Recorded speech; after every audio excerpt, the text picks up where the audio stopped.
Welcome to Luca and Miguel. Enjoy the video. You start by verifying basics so you don't chase ghosts. Confirm the site fails only on your device and browser. Then clear cache and cookies, disable extensions that block scripts, and switch DNS to 1, 1, 1, 1 or 8, 8, 8, 8. This forces fresh name resolution. Once done, restart the browser and retest. These steps remove local hiccups and DNS-based blocks that commonly cause Linkvertise to stall without needing a VPN. Now dig deeper. Open DevTools and check the console for mixed content, blocked requests, or failed third-party scripts. Those explain why content won't load. Make sure third-party cookies and cross-site resources are allowed for the page, because Linkvertise relies on external script calls. If problems persist, move to a different network like a mobile hotspot to see if your ISP is interfering.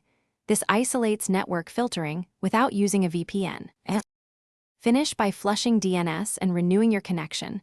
A router reboot or ipconfig/flushdins clears stale records. Then try the site in an alternative browser or a new profile to rule out profile corruption. If Linkvertise still fails, escalate. Contact your ISP about possible filtering or switch to a reputable DNS provider permanently. Quick troubleshooting tip. If console shows blocked resources, capture the error text and share it with support. That clue speaks. Thanks for watching and please subscribe. It's the best investment you'll ever make.